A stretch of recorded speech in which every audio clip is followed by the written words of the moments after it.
Hello दोस्तों, आपका हमारे चैनल जीएम लर्निंग पॉइंट पर स्वागत है। आज हम प्रकाश का परावर्तन पूरा चैप्टर एक ही वीडियो में देखेंगे।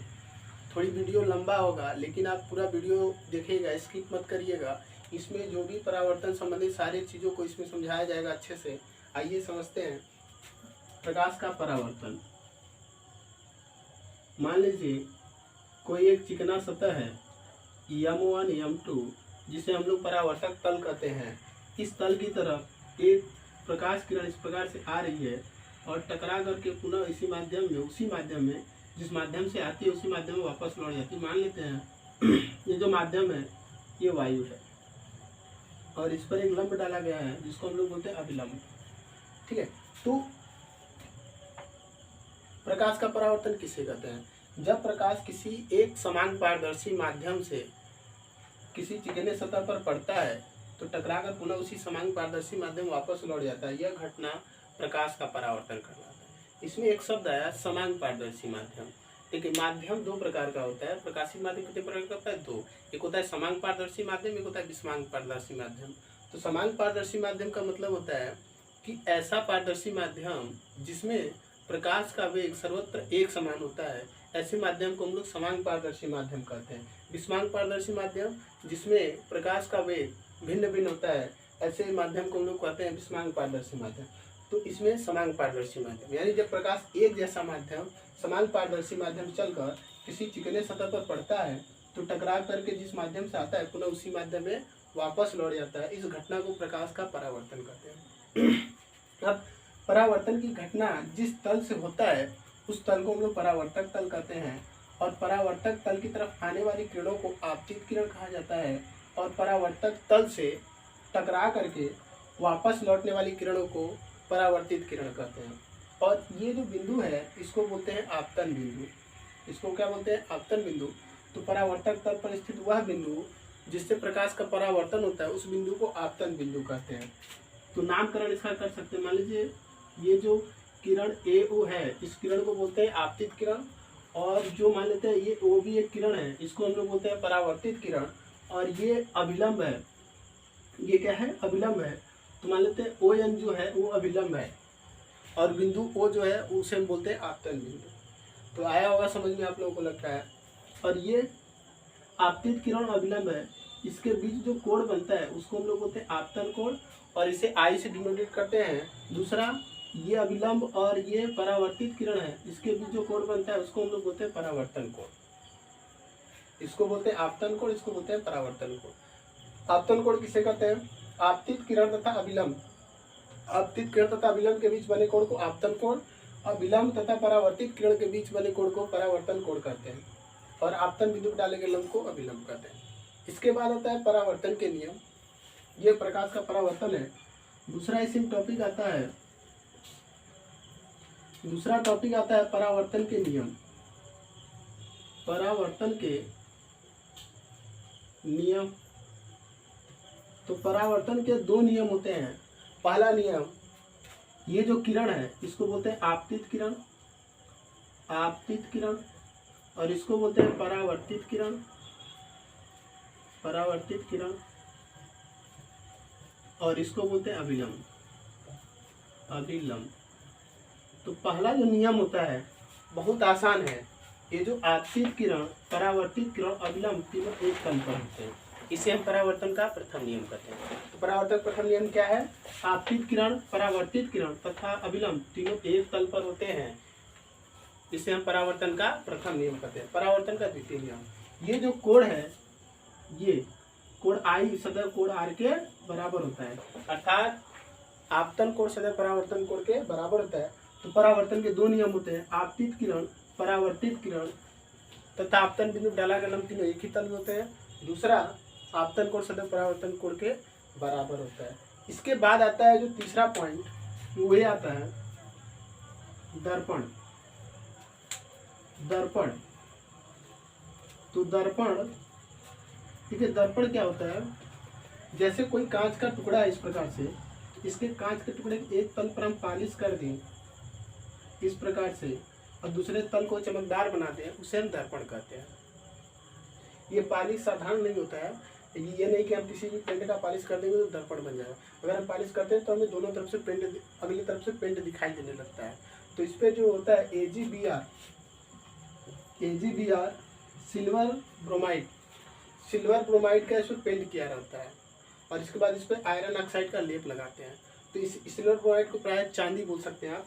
तो इस पर चांदी का पॉलिश किया होता है और इसके ऊपर आयरन ऑक्साइड का लेप लगाया जाता है, जिसके कारण ये जो तल होता है ये परावर्तक तल बन जाता है और इससे जो भी इस पर प्रकाश किरणें पड़ती हैं वो परावर्तन के साथ वापस लौटती हैं, यानी इससे पूर्ण रूप से परावर्तन होता है। तो इसे क्या कहते हैं? दर्पण। तो दर्पण किसे कहते हैं? यदि किसी कांच के टुकड़े के एक सतह पर चांदी अथवा पारे का पॉलिश करके, पारा का भी पॉलिश होता है, तो चांदी अथवा पारे का पॉलिश करके उस पर आयरन ऑक्साइड का लेप लगा दे इस तल, मान लीजिए एक दर्पण है तो दर्पण दो तल है, इधर का एक इधर का, तो एक सतह पर हम चांदी अथवा पारे का पॉलिश कर दें और उस पर आयरन ऑक्साइड का लेप लगा दें, दूसरे सतह को परावर्तक तल बना दें, उसे दर्पण कहते हैं। तो आप सिंपली बोल सकते हैं एक तरफ कलई किया होता है, एक तरफ कलई कर देते हैं, दूसरे तल को परावर्तक तल बना दें, उसे दर्पण कहते हैं। तो सिंपल में बोल सकते हैं कि दर्पण किसे कहते हैं? तो यदि किसी कांच के टुकड़े के एक सतह पर हम पॉलिश कर दें और दूसरे सतह को परावर्तक तल बनाए, उसे दर्पण कहते हैं। दर्पण दो प्रकार का होता है। दर्पण कितने प्रकार का होता है? दो। एक होता है समतल दर्पण, समतल दर्पण, और दूसरा जो दर्पण होता है उसको बोलते हैं गोलीय दर्पण, गोलीय दर्पण। समतल दर्पण क्या होता है? देखिए, अगर कोई समतल कांच का टुकड़ा है, इस प्रकार से मान लेते हैं एक समतल कांच का टुकड़ा है, ये एक समतल कांच का टुकड़ा है, इसके एक तरफ अगर हम पॉलिश कर देते हैं, दूसरे तल को चमकदार बना देते हैं, तो ये जो दर्पण है इसको हम लोग बोलते हैं समतल दर्पण। समतल दर्पण किसे कहते हैं? यदि किसी समतल कांच के टुकड़े के एक सतह पर हम पॉलिश कर दें और दूसरे सतह को परावर्तक तल बनाए, उसे समतल दर्पण कहते हैं। अगला जो आता है गोलीय दर्पण। तो देखिए, मान लीजिए कोई कांच का खोखला गोला है, इस प्रकार से एक कांच का खोखला गोला है, अगर हम इसको इस प्रकार से काट देते हैं दोनों ओर से, तो दो तरीके से बनता है। इसको बोलेंगे हम लोग उभरा तल, इसको बोलेंगे दबा तल, इसको बोलेंगे दबा तल, इसको बोलेंगे उभरा तल। यदि हम दर्पण के दबे तल पर पॉलिश कर देते हैं, इस प्रकार से कांच के टुकड़े के हम दबे तल पर पॉलिश कर दें, तो उभरा तल कैसा बन जाता है? परावर्तक तल। उभरा तल कैसा बन जाता है? परावर्तक तल।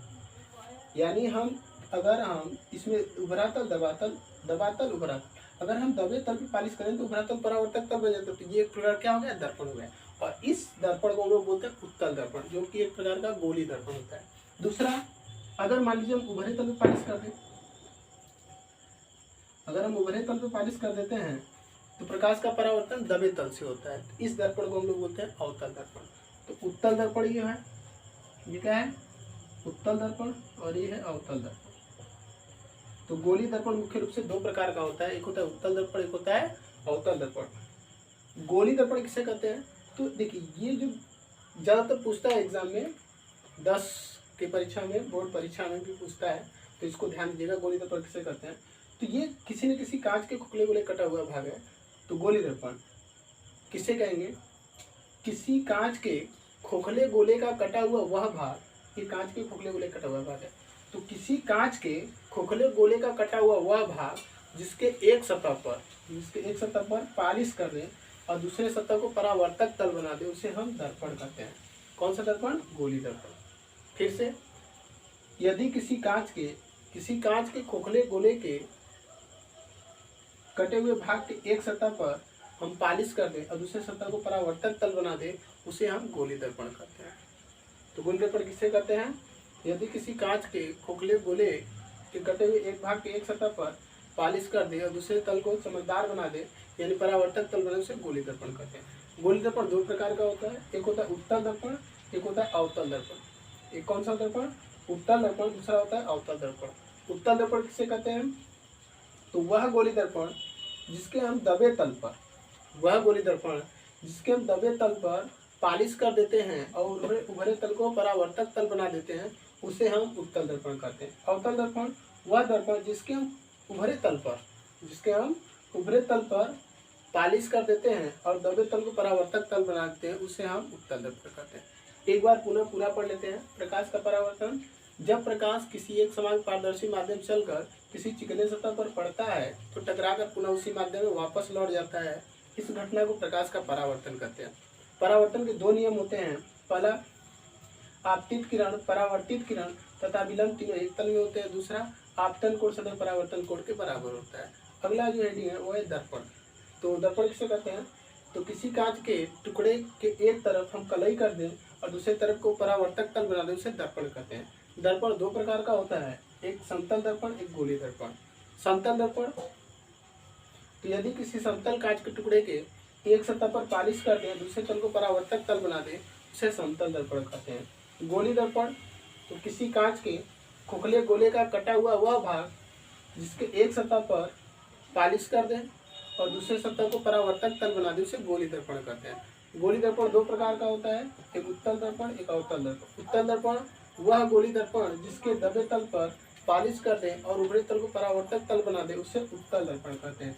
अवतल दर्पण वह गोलीय दर्पण जिसके उभरे तल पर पालिश कर दे तथा दबे तल को परावर्तक तल बना दे, उसे अवतल दर्पण कहते हैं। इसके बाद आता है गोलीय दर्पण संबंधित परिभाषाएं, तो इसको भी देख लेते हैं हम लोग। चौथा जो पॉइंट हम लोग का वो है गोलीय दर्पण से संबंधित परिभाषाएं।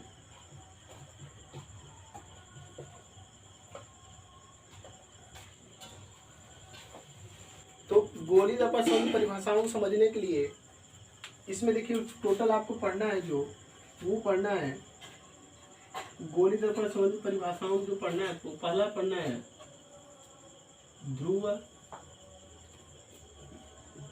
दूसरा पढ़ना है आपको वक्रता केंद्र, तीसरा पढ़ना है आपको वक्रता त्रिज्या,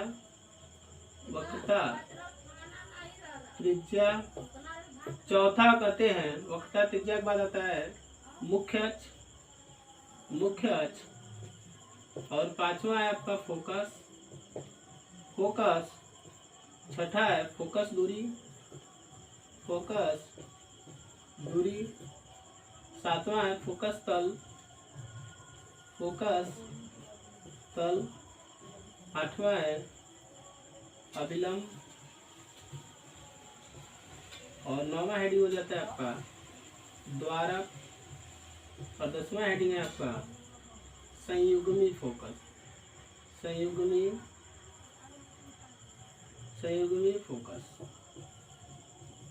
तो हम 10 टॉपिक को पढ़ेंगे। गोलीय दर्पण संबंधित परिभाषा में कुल 10 पढ़ने आपको। पहला पढ़ना है ध्रुव, दूसरा पढ़ना है वक्रता केंद्र, वक्रता त्रिज्या, मुख्य अक्ष, फोकस दूरी, फोकस तल, अभिलंब, द्वारक और संयुग्मी फोकस। तो पहला समझते हैं हम लोग इसमें ध्रुव। पहला क्या है? ध्रुव। तो आइए समझते हैं इधर ध्रुव। पहला जो है वो है आपका ध्रुव। देखिए ये गोलीय दर्पण है, ठीक। गोलीय दर्पण का ये जो तल होता है इसको हम लोग बोलते हैं परावर्तक तल। क्या बोलते हैं? परावर्तक तल। और इसका जो मिडिल पॉइंट होता है, बीच वाला मध्य बिंदु, उसको हम लोग बोलते हैं ध्रुव। तो ध्रुव किसे कहते हैं? गोलीय दर्पण के परावर्तक तल का मध्य बिंदु ध्रुव कहलाता है। ध्रुव किसे कहते हैं? गोलीय दर्पण के परावर्तक तल का मध्य बिंदु ध्रुव कहलाता है। दूसरा जो हेडिंग है, पहला समझ में आया होगा। दूसरा है वक्रता केंद्र। तो वक्रता केंद्र किसे कहेंगे? देखिए गोलीय दर्पण जो है किसी न किसी कांच के खोखले गोले को काट कर बनाया गया। ये किसी न किसी कांच के खोखले गोले को काट कर बनाया गया। मान लीजिए गोलीय दर्पण है, छोटा सा ही बनाते हैं, गोलीय दर्पण है, तो ये किसी न किसी कांच के खोखले गोले का कटा भाग है। ये मान लीजिए कांच का खोखला गोला था पहले पूरा, और इसी गोले से काट कर इसको बनाया गया। तो इस गोले का कोई ना कोई केंद्र होगा, इसी के केंद्र को हम लोग गोलीय दर्पण का वक्रता केंद्र कहते हैं, और इसे कैपिटल C से रिप्रेजेंट करते हैं। तो वक्रता केंद्र किसे कहते हैं? गोलीय दर्पण जिस कांच के खोखले गोले का कटा हुआ भाग होता है उसके केंद्र को गोलीय दर्पण का वक्रता केंद्र कहते हैं। गोलीय दर्पण जिस कांच के खोखले गोले का कटा हुआ भाग होता है उसके केंद्र को गोलीय दर्पण का वक्रता केंद्र कहते हैं। तीसरा वक्रता त्रिज्या। तीसरा क्या है आपका? वक्रता त्रिज्या। वक्रता त्रिज्या किसे कहते हैं? तो गोलीय दर्पण, देखिए गोलीय दर्पण का ये क्या है? वक्रता केंद्र, इसे हम क्या कहते हैं? ध्रुव। तो तो गोली दर्पण के ध्रुव तथा वक्ता केंद्र के बीच की जो दूरी होती है इसी को बोलते हैं वक्ता त्रिज्या। वक्ता त्रिज्या किसे कहते हैं? गोली दर्पण के ध्रुव तथा वक्ता केंद्र के बीच की दूरी को वक्ता त्रिज्या कहते हैं। चौथा आता है आपका मुख्य अक्ष। तो देखिए मुख्य अक्ष, मुख्य अक्ष क्या होता है? मान लीजिए कोई गोली दर्पण इस प्रकार से है, अवतल दर्पण, इसका ये ध्रुव है और ये वक्ता केंद्र है, तो इससे जो रेखा होकर जाती है इस प्रकार से, रेखा मतलब क्या होता है? रेखा किसे कहते हैं? जिसकी कोई परिसीमा नहीं होती, यानी वह दोनों तरफ आगे पीछे दोनों तरफ इस प्रकार से रेखा होती है, ठीक है। दोनों तरफ क्या होता है कि ये अनंत काल से बढ़ती है, अनंत रूप से बढ़ती रहती है, इसका ना तो कोई और है ना तो कोई छोड़ा, तो ये एक रेखा है जो कि गोली दर्पण ध्रुव और वक्ता केंद्र से होकर जाती है, इसे हम लोग क्या कहेंगे? मुख्य अक्ष। तो मुख्य अक्ष किसे कहते हैं? गोली दर्पण ध्रुव तथा वक्ता केंद्र से होकर जाने वाली रेखा को मुख्य अक्ष कहते हैं। इसके बाद आता है फोकस। देखिए ये जो परिभाषा है फोकस, ये बहुत महत्वपूर्ण है, इसे आप ध्यान समझिएगा। चौथा पढ़ना है आपको फोकस। फोकस फोकस किसे कहते हैं? देखिए मान लीजिए ये अवतल दर्पण है इस प्रकार से, इसके एक तल पर हम पालिश कर देते हैं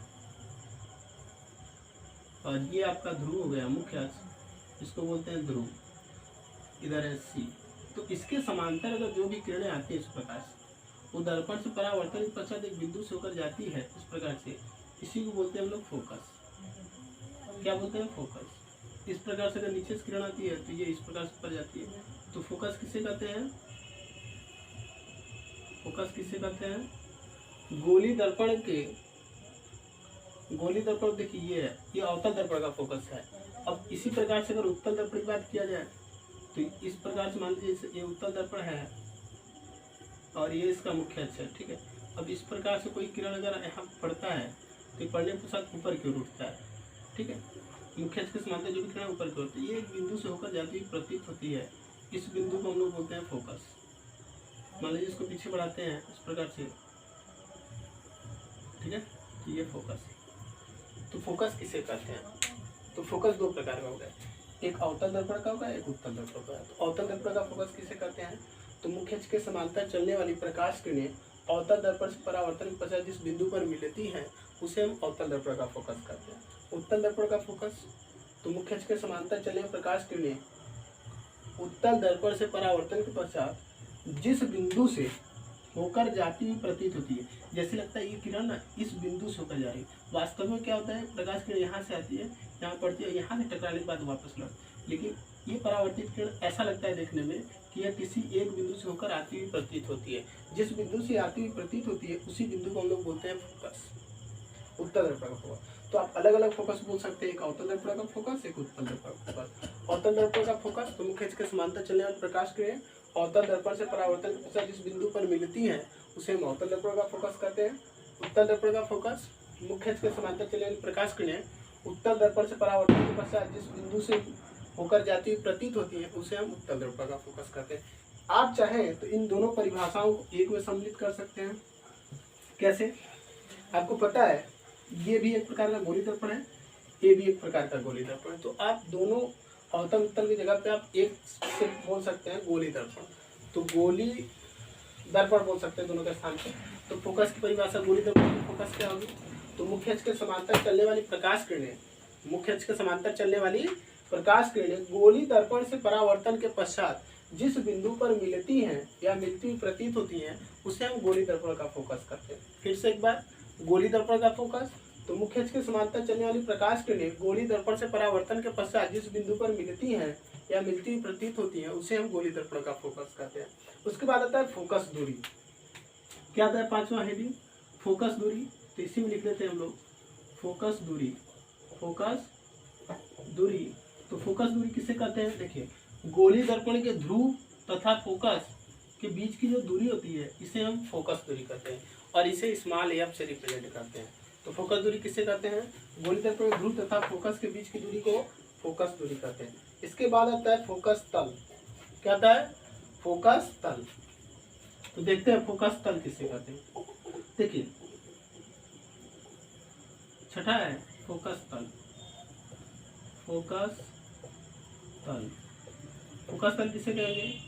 तो ये मान लीजिए अवतल दर्पण इस प्रकार से, ठीक है, और ये इसका फोकस है एफ। तो इससे जो तल होकर जाता है इसी को बोलते हैं हम लोग फोकस तल। ये क्या है? फोकस तल है, फोकस तल। तो फोकस तल किसे कहते हैं? तो गोली दर्पण के फोकस से होकर गुजरने वाले तल को फोकस तल कहते हैं। देखिए ये मुख्य अक्ष है, ये मुख्य अक्ष के अभिलंबवत है। तो एग्जैक्ट परिभाषा अगर फोकस तल की बोली जाए तो क्या होगा? तो गोली दर्पण के मुख्य, देखिए फोकस तल, तो वो मुख्य अक्ष के अभिलंबवत, फोकस तल किसे कहेंगे? मुख्य अक्ष के अभिलंबवत फोकस से होकर गुजरने वाले तल को फोकस तल कहते हैं। फोकस तल किसे कहेंगे? गोली दर्पण के मुख्य अक्ष के अभिलंबवत फोकस से होकर गुजरने वाले तल को फोकस तल कहते हैं। फिर से एक बार, फोकस तल किसे कहते हैं? गोली दर्पण के मुख्य अक्ष के अभिलंबवत, गोली दर्पण के मुख्य अक्ष के अभिलंबवत फोकस से होकर गुजरने वाले तल को फोकस तल कहते हैं। उसके बाद आता है अभिलंब। तो देखिए अभिलंब किसे कहते हैं? तो मान लीजिए एक अवतल दर्पण है, सातवां अभिलंब है, ये फोकस तल इसका है, ठीक है। अभिलंब, अभिलंब किसे कहते हैं? तो ये मान लीजिए अवतल दर्पण है इस प्रकार से, और यहाँ पे इसका वक्रता केंद्र सी और इधर एफ है और इधर पी है। तो वक्रता केंद्र से दर्पण के किसी भी बिंदु से वक्रता केंद्र पर डाला गया लंब क्या कहलाता है? अभिलंब। अभिलंब किसे कहते हैं? गोली दर्पण के किसी भी बिंदु से वक्रता केंद्र पर डाला गया लंब अभिलंब कहलाता है। इसमें जो मान लीजिए ए है, तो ए सी जो है, सी है, वो क्या है? अभिलंब है। तो अभिलंब किसे कहते हैं? गोली दर्पण के किसी भी बिंदु से वक्रता केंद्र पर डाला गया लंब अभिलंब कहलाता है। उसके बाद द्वारक है, ठीक है। तो द्वारक किसे कहते हैं? द्वारक, तो ये जो गोली दर्पण का पूर्ण रूप से ये जो है भाग है, ये परावर्तक तल वाला जो भी भाग है इस प्रकार का, इसे हम कहते हैं द्वारक। तो द्वारक किसे कहते हैं? इसको बोल सकते हैं गोली दर्पण का व्यास। तो गोली दर्पण का व्यास ही गोली दर्पण का द्वारक कहलाता है। द्वारक किसे कहते हैं? गोली दर्पण का व्यास ही गोली दर्पण का द्वारक कहलाता है। नौवां संयुग्मी फोकस, संयुग्मी फोकस, संयुग्मी फोकस। देखिए ये टॉपिक बहुत महत्वपूर्ण होता है। ये जो होता है संयुग्मी फोकस केवल और केवल अवतल दर्पण संभव हो पाता है। संयुग्मी पूछता है कि संयुग्मी फोकस किस दर्पण में पाया जाता है? तो समतल दर्पण, उत्तल दर्पण, अवतल दर्पण, ऐसे प्रश्न देगा। तो उसमें आप बोलेंगे संयुग्मी फोकस केवल और केवल अवतल दर्पण से संभव हो पाता है। तो संयुग्मी फोकस किस दर्पण में होता है? अवतल दर्पण में होता है। अब संयुग्मी फोकस कहते हैं संयुग्मी, युग्म मतलब होता है जोड़ा। तो इसमें दो बिंदु आते हैं। कितने बिंदु? दो बिंदु। मान लीजिए संयुग्मी फोकस किसे कहते हैं? जैसे एक स्थान है, मान लीजिए इसको हम लोग अच्छे समझते हैं। दो स्थान है, एक स्थान ए है, दूसरा स्थान बी है। अगर हम किसी वस्तु को ए पर रखते हैं तो उसका प्रतिबिंब में बी पर दिखाई देता है। इस प्रकार से बी पर दिखाई देता है, उल्टा ही दिखाई देता है। मान लीजिए एक वस्तु को हम ए पर रखते हैं तो उसका प्रतिबिंब, ये वस्तु है, ध्यान दीजिएगा, और ये क्या है? प्रतिबिंब है। एक वस्तु, मान लीजिए हम एक वस्तु को ए स्थान पर रखते हैं तो उसका प्रतिबिंब जो बी स्थान पर दिखता है। अब वस्तु को हम पुनः बी स्थान पर रख दें, वही चीज दूसरे डायग्राम में समझते हैं। ये बी ए स्थान है और ये बी ही है। तो अब वस्तु को हम बी पे रख देते हैं, मान लीजिए इस प्रकार से, और उसका प्रतिबिंब तब ए पर बनने लगता है, इस प्रकार से ए पे बनने लगे।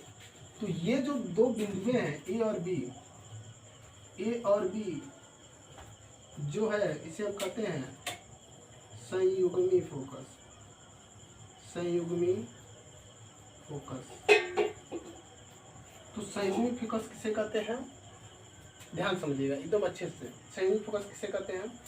तो अवतल दर्पण के मुख्य अक्ष पर स्थित वे दो बिंदु हैं।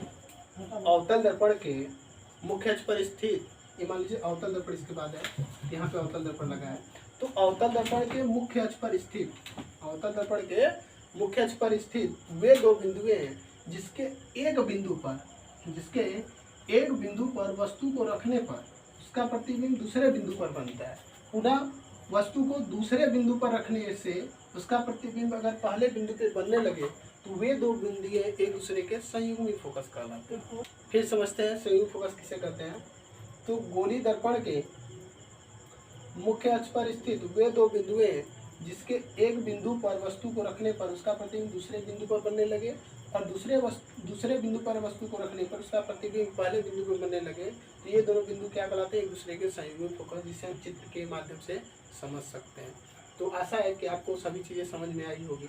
फिर से एक बार हम पूरे टॉपिक को अच्छे से यहीं से रिवाइज कर लेते हैं। ध्रुव किसे कहते हैं?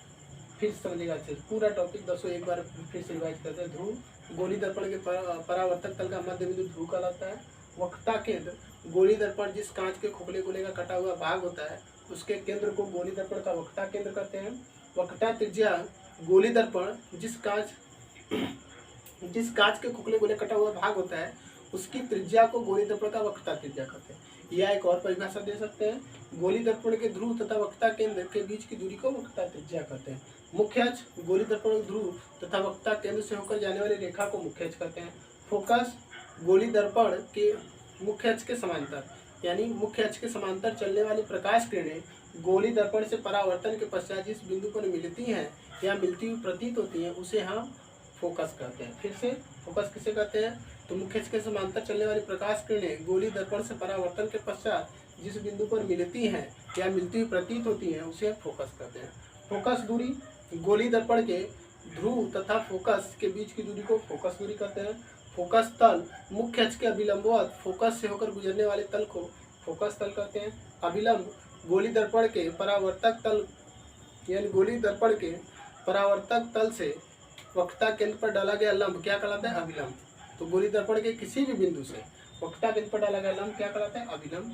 द्वारक गोली दर्पण के व्यास को गोली दर्पण का द्वारक कहते हैं। संयुग्मी फोकस तो गोली दर्पण में केवल अवतल दर्पण में संयुग्मी फोकस पाया जाता है, तो संयुग्मी फोकस किसे कहते हैं?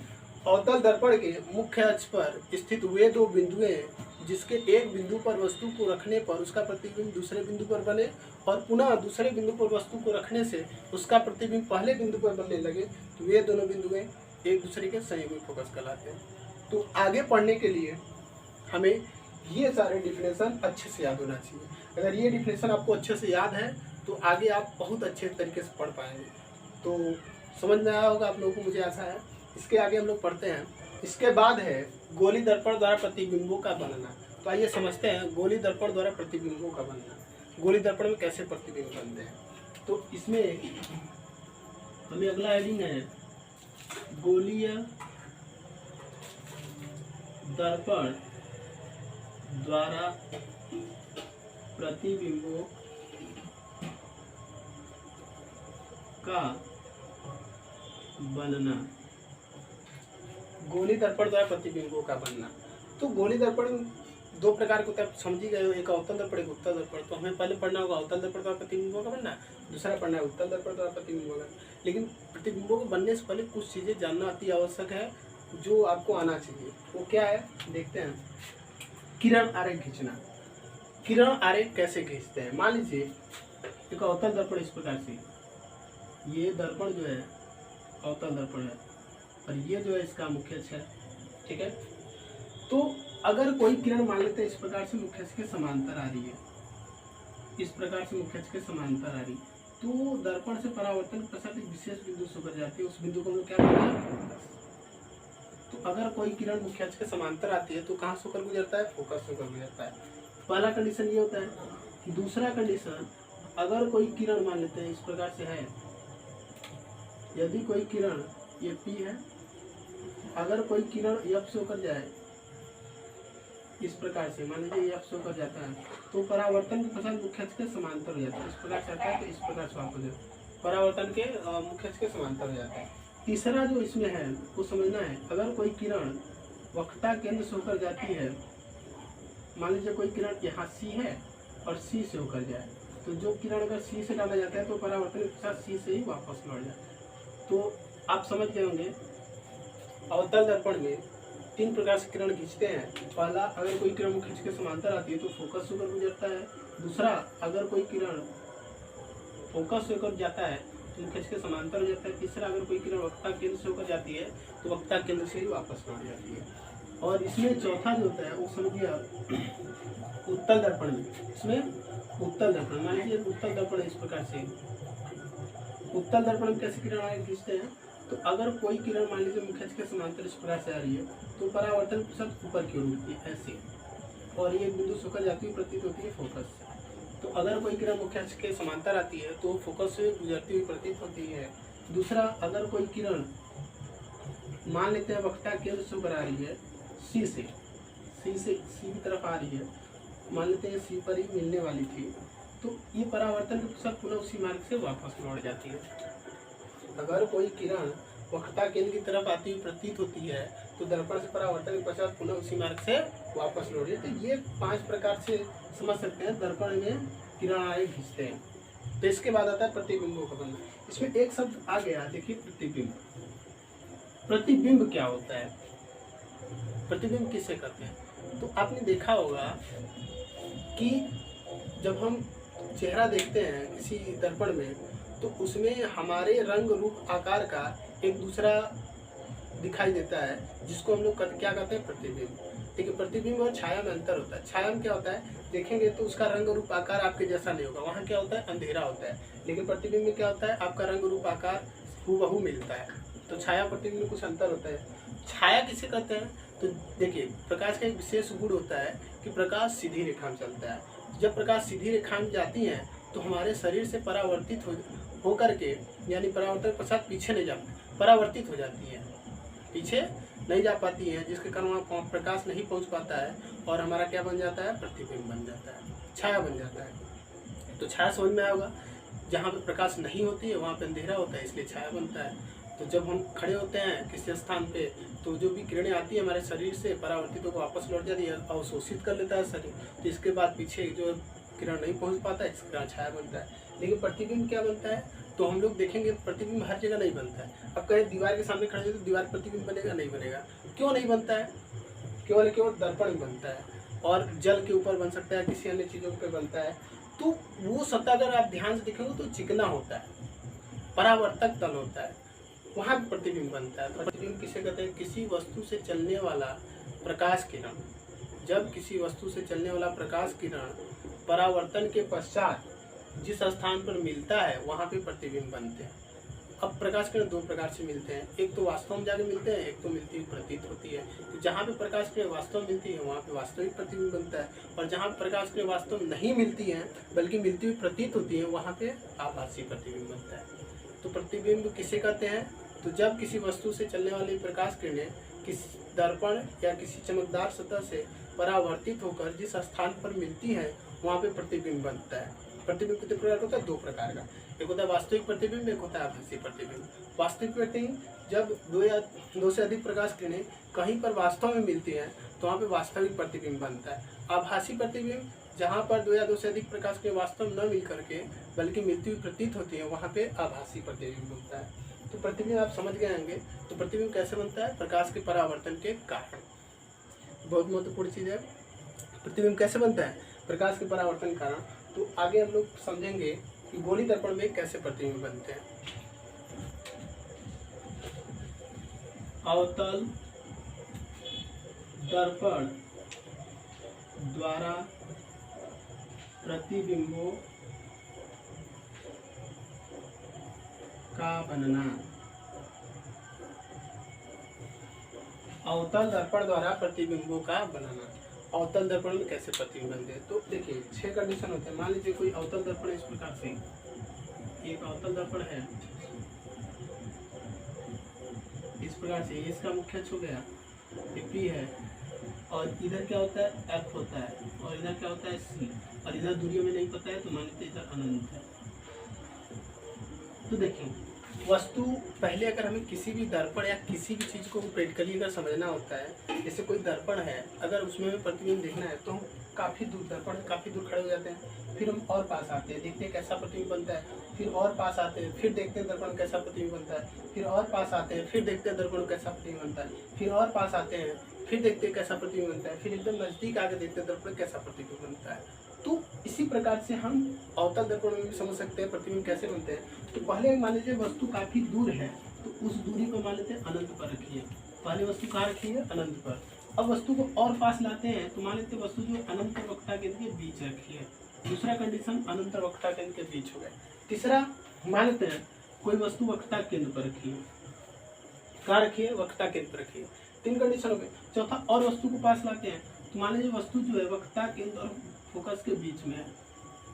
मानते वस्तु कहाँ रखिए, वक्रता केंद्र और फोकस के बीच में है। 5वां, अब मान लेते और वस्तु को पास लाते हैं तो फोकस पे आ जाता है, ये 5वां कंडीशन हो जाता है। छठा, और अगर पास लाए तो फोकस और ध्रुव के बीच हो जाता है। तो अवतल दर्पण में 6 प्रकार से प्रतिबिंब बनता है। पहला, वस्तु को अनंत पे रखने से। दूसरा, वस्तु को अनंत और वक्रता केंद्र के बीच रखने से। तीसरा, वस्तु को वक्रता केंद्र पर रखने से। और चौथा, वस्तु को वक्रता केंद्र फोकस के बीच रखने से। पांचवा, वस्तु को फोकस पे रखने से। और छठा, वस्तु को फोकस और ध्रुव के बीच रखने से। तो मान लेते हैं M1 M2 एक दर्पण है। तो अवतल दर्पण कितने प्रकार से प्रतिबिंब बन सकते हैं? 6 प्रकार से। तो आइए समझते हैं पहला प्रकार, जो वस्तु कहाँ रखी हो, अनंत पर रखी हो। तो जब अगर कोई वस्तु अनंत पे रखी है, कहाँ, अनंत पर, तो अनंत पर रखी हो वस्तु, जिसका प्रतिबिंब कहाँ बनता है वो समझते हैं हम लोग। मान लीजिए ये अवतल दर्पण है, अवतल दर्पण है, ये ध्रुव है, और मान लीजिए अनंत पर कोई वस्तु रखी है। तो हम लोग जानते हैं अनंत से चलने वाली किरणें क्या होती है, मुख्य अक्ष के समांतर होती है। तो मान लेते हैं ये किरण इस प्रकार से आ रहा है मुख्य अक्ष के समांतर, तो ये बिंदु से होकर जाती प्रतीत होती है, फोकस से होकर जाती प्रतीत है ना। अब मान लेते हैं इधर से प्रतिबिंब आया तो फोकस से होकर जाती है। तो जो भी अनंत से चलती है प्रकाश किरणें, वो दर्पण से परावर्तन के पश्चात फोकस पर मिलती है। जो भी किरणें अनंत से चलेंगी वो दर्पण से परावर्तन के पश्चात कहाँ मिलेंगी, फोकस पर। इसलिए कहा गया है कि मान लेते कोई वस्तु अगर अनंत पर हो तो उससे चलने वाले प्रकाश किरणें कहाँ मिलती है, फोकस पर मिलती है। तो अगर कोई वस्तु अनंत पे रखी है तो उसका प्रतिबिंब कहाँ बनता है, फोकस पर बनता है। कैसा, अत्यधिक छोटा। और वास्तविक, वास्तविक का मतलब क्या होता है, देखिए यहाँ पे दर्पण में किरण जो है दर्पण से परावर्तन के साथ वास्तव जाकर मिलती है, तो इसलिए यहाँ पे प्रतिबिंब कैसा बनता है, वास्तविक प्रतिबिंब बनता है। तो देख लेते हैं, अगर कोई वस्तु अनंत पे रखी है तो उसका प्रतिबिंब कहाँ बनता है।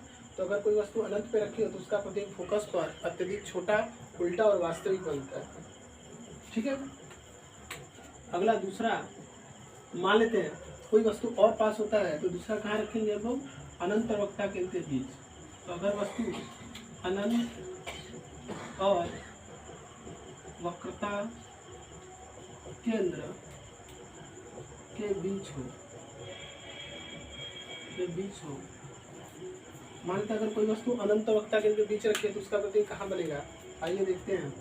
तो ये मान लेते हैं एक अवतल दर्पण है इस प्रकार से, ठीक है, और ये मुख्य अक्ष हो गया, कोई वस्तु यहाँ पे रखी है, ठीक है। इससे जो मुख्य अक्ष के समांतर किरणें चलेंगी वो परावर्तन के पश्चात फोकस से गुजर जाती है। दूसरी किरण मान लेते हैं इस प्रकार से है, तो ये मान लेते हैं सी है और इधर मान लेते हैं F है, इस प्रकार से। और सी से जो भी किरण जाती है वो टकरा कर अपने उसी माध्यम से हमारे से वापस लौट जाती है, और इस प्रकार से तो अगर कोई वस्तु कहाँ रखी है, अनंत और वक्रता केंद्र के बीच, अगर कोई वस्तु अनंत और वक्रता केंद्र के बीच रखी है तो उसका प्रतिबिंब कहाँ बनता है, वक्रता केंद्र और फोकस के बीच में। कैसा बनता है, वस्तु से छोटा, देखिए वस्तु बड़ा है प्रतिबिंब छोटा है, तो वस्तु से छोटा, उल्टा और वास्तविक बनता है।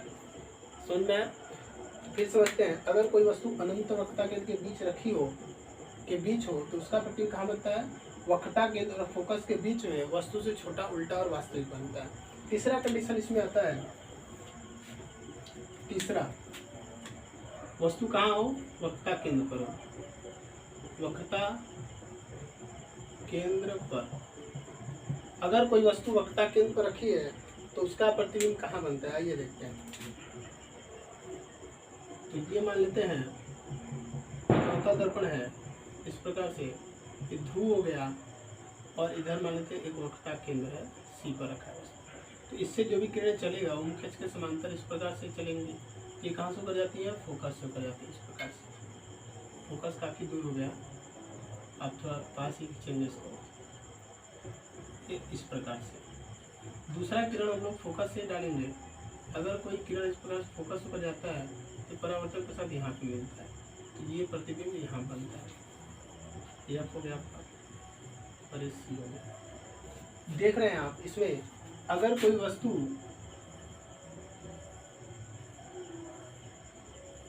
वस्तु कहाँ रखी हो, सी पर रखी हो, तो उसका प्रतिबिंब सी पर ही अगर कोई वस्तु सी पर रखी हो तो उसका प्रतिबिंब सी पर ही वस्तु के बराबर आकार का उल्टा और वास्तविक बनता है। तो कहने का मतलब है अगर कोई वस्तु वक्रता केंद्र पर रखी हो तो उसका प्रतिबिंब वक्रता केंद्र पर ही वस्तु के बराबर आकार का उल्टा और वास्तविक बनता है। ये बहुत महत्वपूर्ण एग्जाम पूछता है कि अवतल दर्पण के सामने किसी वस्तु को कहाँ रखें तो उसका प्रतिबिंब जितना बड़ा वस्तु है उतना बड़ा ही बने, तो वस्तु को वक्रता केंद्र पर रखनी चाहिए। चौथा, मान लेते हैं कोई वस्तु वक्रता केंद्र और फोकस के बीच रखी है, तो अगला है वक्रता केंद्र तथा फोकस के बीच। अगर कोई वस्तु वक्रता केंद्र तथा फोकस के बीच रखी है तो उसका प्रतिबिंब कहाँ बनेगा, ठीक है। तो ये अवतल दर्पण है, इस प्रकार से P हो गया इधर और इधर हो गया F और इधर मान लेते C है। तो बाद में देखिए पहले किरण आरेख खींच लीजिए फिर नामकरण करिए तो अच्छा किरण आरेख बनता है। इस प्रकार से एक वस्तु है, अब इससे चलने वाला प्रकाश किरण कहाँ से कर जाएगा, फोकस से कर जाता है इस प्रकार से, ठीक है।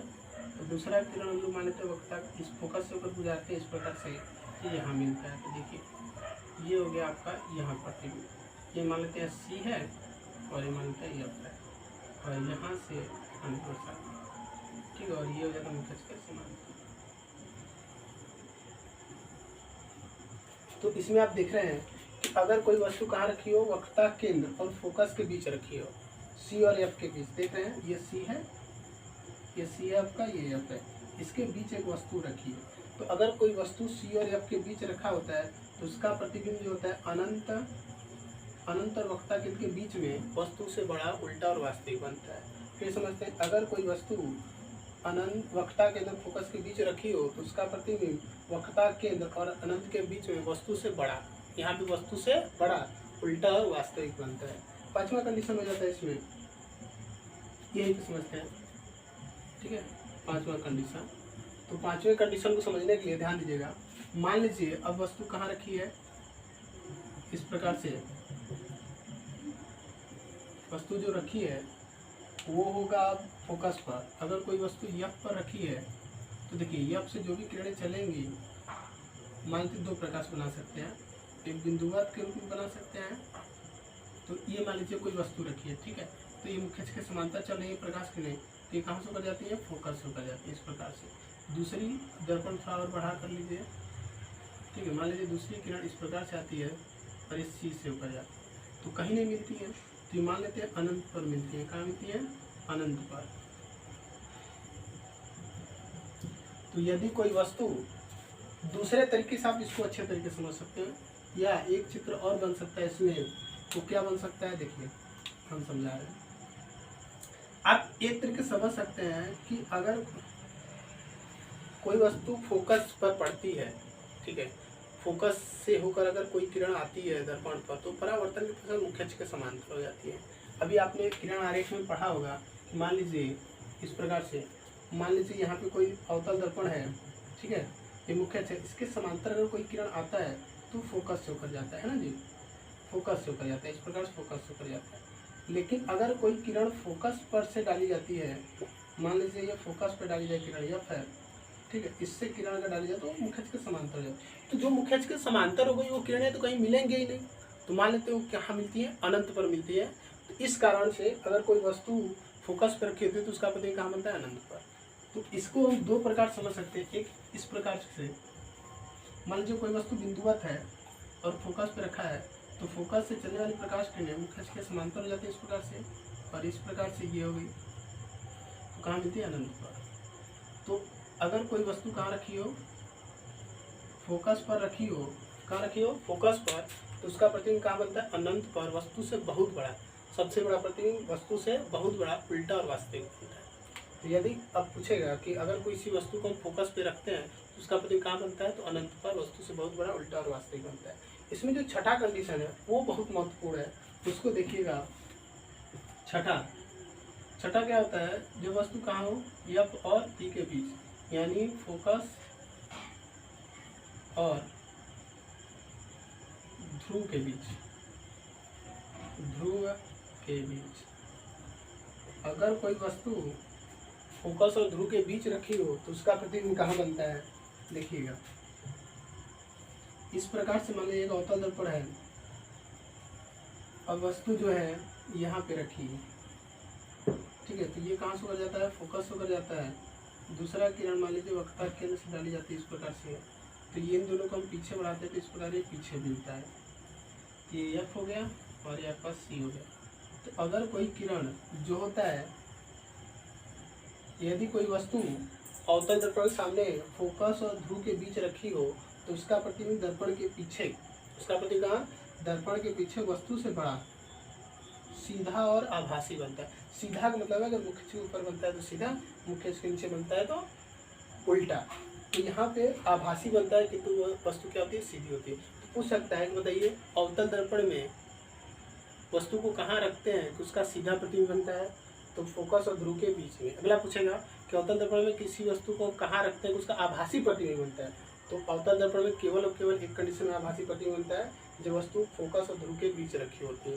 अन्य कंडीशनों में पांचों में देखेंगे तो वस्तु वास्तविक होता है, इसी में केवल आभासी है। तो आभासी सीधा और वस्तु से बड़ा होता है। ये बहुत महत्वपूर्ण है क्योंकि ये मानव जीवन में ज़्यादा प्रयोग किए जाते हैं। कैसे?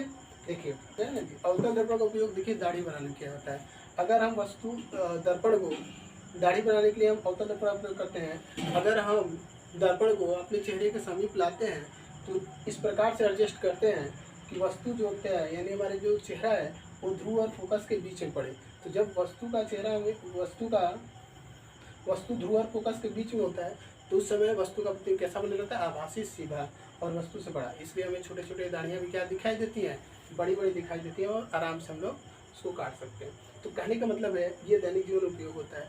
और इसका उपयोग कहाँ होता है? तो किसी वस्तु का जो छोटा प्रतिबिंब है उसको बड़ा देखने के लिए इसका उपयोग किया जाता है, सीधा प्रतिबिंब देखने के लिए भी इसका उपयोग किया जाता है। तो ये 6 कंडीशन बहुत महत्वपूर्ण है। आप 6 को एक बार पुनः रिवाइज कर लीजिए, यहाँ से समझते हैं, ठीक है। अगर किसी वस्तु को हम अनंत पे रखते हैं तो उसका प्रतिबिंब कहाँ बनता है? फोकस पर।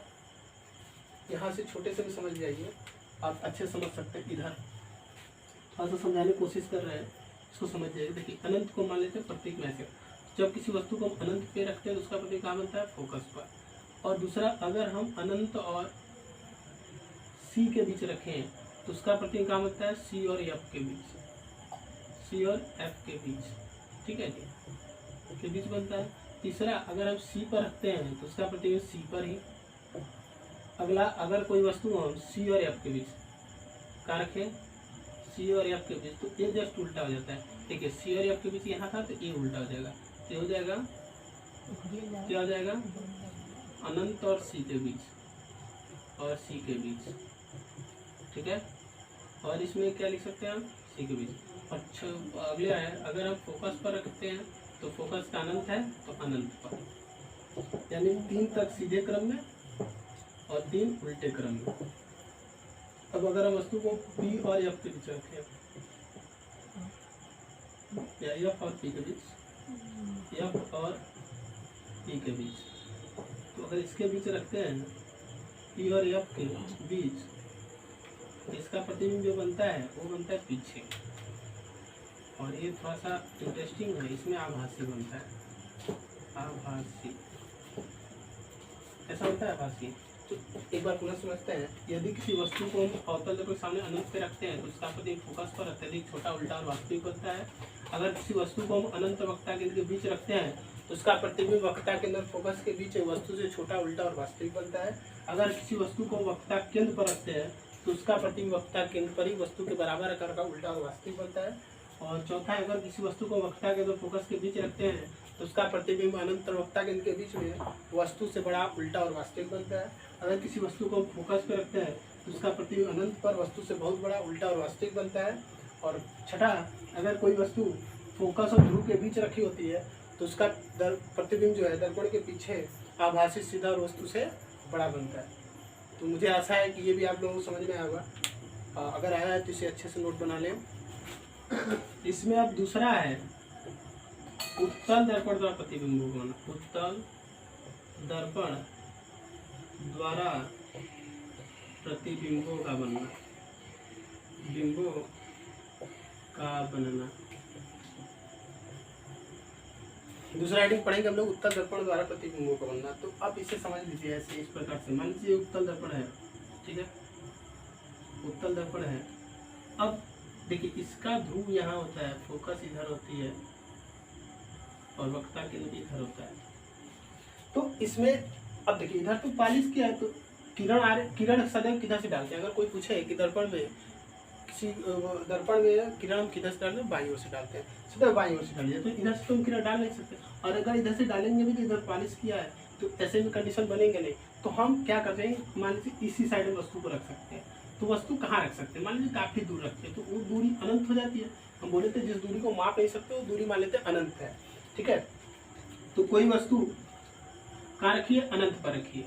तो अगर कोई वस्तु, दो कंडीशन हो जाए, मान लीजिए वस्तु अनंत पर हो जाए, पहला कंडीशन हो जाए, दूसरा इसके बीच कहीं भी हो जाए। तो दो कंडीशन होते हैं, पहला अगर वस्तु अनंत पे रखी हो, दूसरा अनंत और ध्रुव के बीच कहीं पर भी रखी हो। तो इसमें समझिए कि अगर पहला कंडीशन इसमें है कि अगर वस्तु अनंत पर हो, कहाँ हो?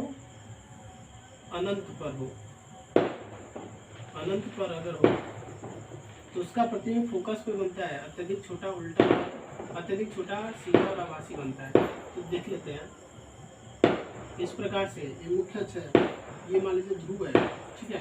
तो अगर अनंत पे रखे तो अनंत से चलने वाली किरणें क्या होती है? मुख्य अक्ष के समांतर होती है। इस प्रकार समांतर किरणें आती है। तो मुख्य अक्ष के समांतर चलने वाली किरणें कहाँ से बढ़ जाती है? प्रतीत होती है, फोकस से जाती है, प्रतीत होती है। इस प्रकार से तो वस्तु का प्रतिबिंब कहाँ बनता है? फोकस पे बनता है। तो अगर कोई वस्तु उत्तल दर्पण के सामने अनंत पर रखी है तो उसका प्रतिबिंब फोकस पर अत्यधिक छोटा, आभासी और सीधा बनता है। इसमें आभासी बनता है, क्यों? क्योंकि वास्तविक प्रकाश किरणें नहीं मिलती है, बल्कि मिलती हुई प्रतीत होती है। यहाँ देखिए प्रकाश किरणें आया, परावर्तन के पश्चात वह टकरा कर यहाँ से लौट गया, इस साइड तो आ नहीं सकता। क्यों? क्योंकि इस साइड क्या किया गया है? कलई किया गया है। तो यहाँ आती नहीं है, वास्तव में आती हुई प्रतीत होती है। तो अगर कोई वस्तु अनंत पे रखी है तो उसका प्रतिबिंब कहाँ बनता है? फोकस पर अत्यधिक छोटा उल्टा और अत्यधिक छोटा सीधा और आभासी। फिर से अगर कोई वस्तु अनंत पे रखी है तो उसका प्रतिबिंब उत्तल दर्पण कहाँ बनता है? फोकस पर अत्यधिक छोटा सीधा और आभासी। दूसरा कंडीशन हो जाता है इसमें, दूसरा हो जाता है वस्तु कहाँ रखी हो? ध्रुव और फोकस के बीच में। अगर कोई वस्तु ध्रुव और फोकस के बीच में रखी है इस प्रकार से, ठीक है, तो यहाँ चलने वाली किरण क्या होती है? मुख्य के समांतर ऊपर की ओर उठेंगी, मुख्य से समांतर किरण क्या होगी? ऊपर की ओर उठेंगी, इस प्रकार से ऊपर की ओर। मान लेते हैं दूसरा किरण जो होता है इस प्रकार से यहाँ से डाला जाता है, ठीक है, और ये इस प्रकार से डाला जाता है कि मान लेते हैं वक्रता केंद्र से मिल जाता है। तो वक्रता केंद्र मान लेते हैं इधर पर है, इसको हम लोग पीछे बढ़ाएं इस प्रकार से, तो मान लेते हैं सी पर मिलेगा। दूसरा किरण हम इसको इधर बढ़ाएं तो ये यहाँ पर मिलेगा। तो इधर जो वस्तु का प्रतिबिंब यहाँ बन जाता है और इधर। तो इसमें समझिए अगर कोई वस्तु अनंत और टी के बीच, यानी अनंत और ध्रुव के बीच रखी होती है तो उसका प्रतिबिंब किसके बीच बनता है? ध्रुव और फोकस के बीच में। कहाँ बनता है? ध्रुव और फोकस के बीच में। कैसा बनता है? वस्तु छोटा, देखिए वस्तु इतना बड़ा, प्रतिबिंब छोटा, तो वस्तु छोटा, सीधा और आभासी बनता है। तो यदि किसी वस्तु को उत्तल दर्पण के सामने अनंत और ध्रुव के बीच रखा जाए तो उसका प्रतिबिंब ध्रुव और फोकस के बीच में वस्तु छोटा, आभासी और सीधा बनता है, दोनों। अगर उत्तल दर्पण में किसी वस्तु को अनंत पर रखी जाए तो उसका प्रतिबिंब फोकस पर अत्यधिक छोटा, सीधा और आभासी बनता है। दूसरा, अगर किसी वस्तु को अनंत और ध्रुव के बीच रखते हैं तो उसका प्रतिबिंब ध्रुव और फोकस के बीच में वस्तु से छोटा, सीधा और आभासी बनता है। तो आई होप दोनों समझ में आया होगा। अब पढ़ते हैं दर्पण संबंधित चिन्ह परिपाटी। अब यहाँ से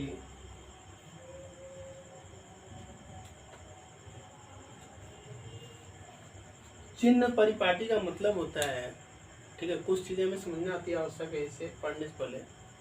तो चिन्ह परिपाटी का मतलब देखिए, यहाँ ध्यान कि ये कौन सा दर्पण है? अवतल दर्पण है। कौन सा दर्पण है? अवतल दर्पण है, ठीक है। तो अवतल दर्पण में ये क्या है? मुख्य अक्ष है, ये ध्रुव है और ये एफ है और ये सी।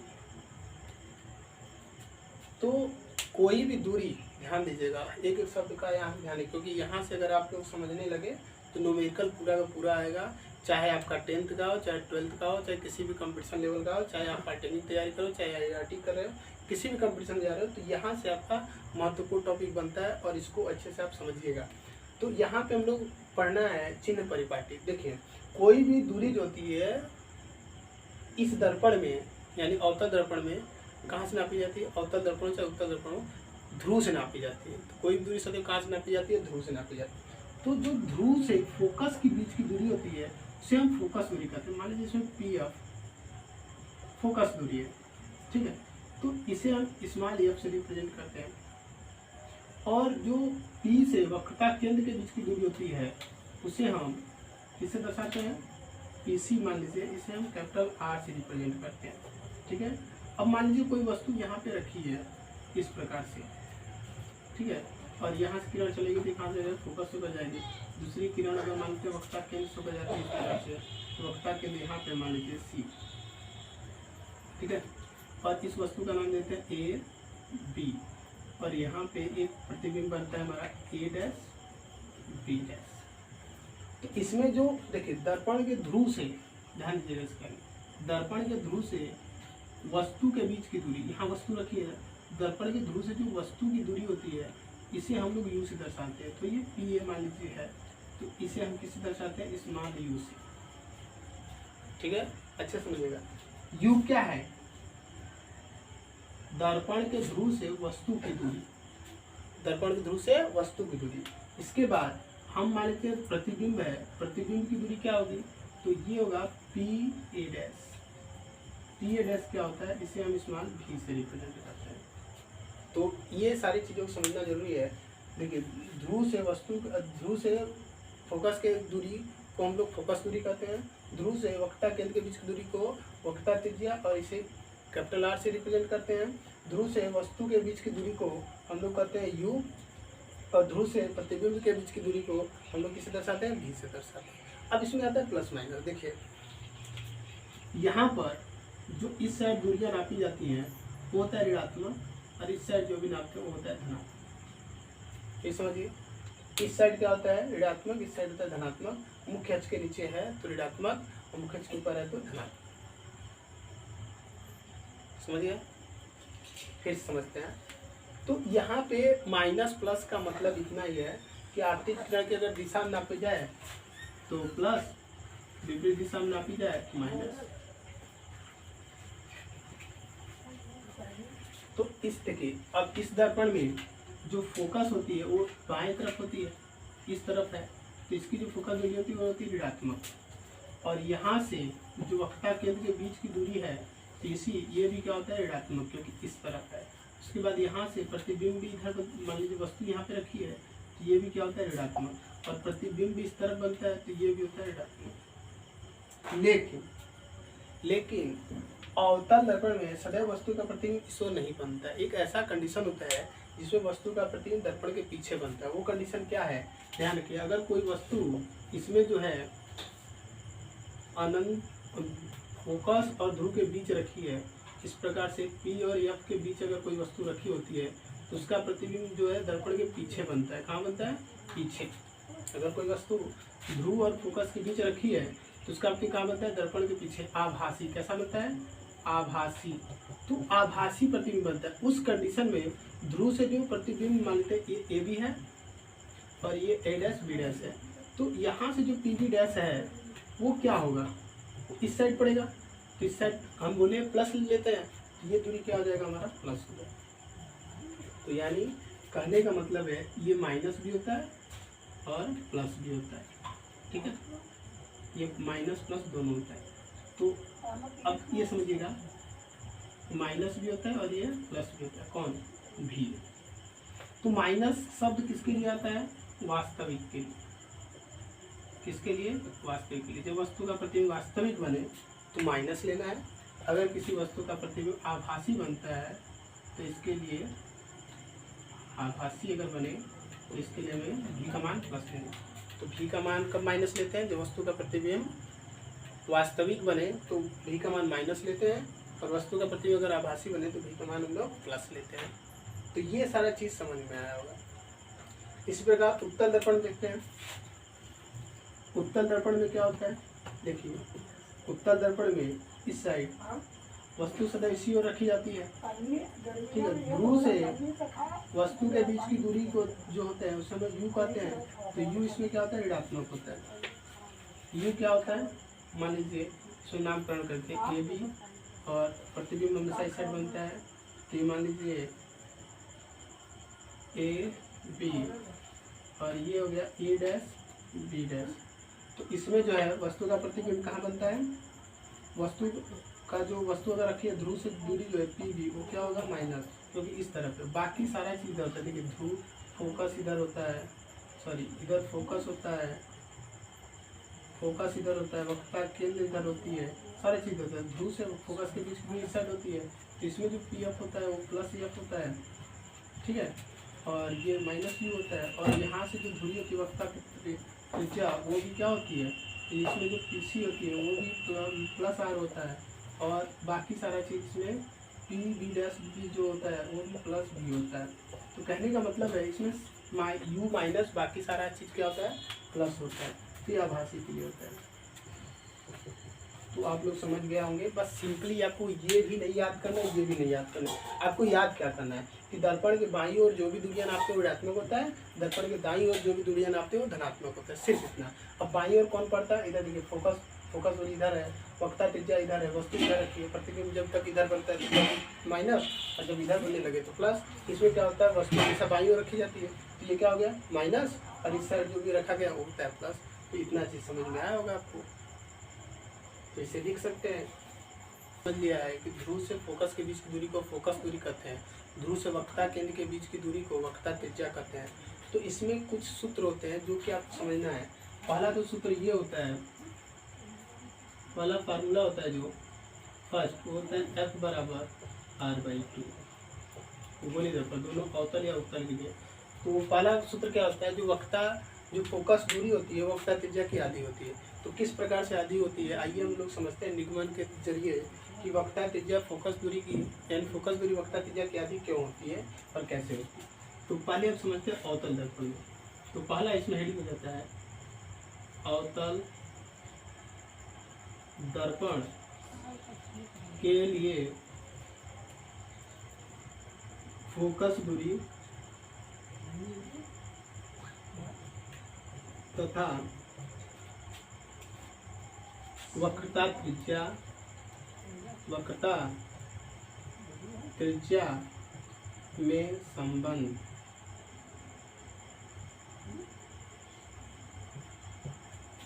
फोकस दूरी तथा वक्रता त्रिज्या में संबंध,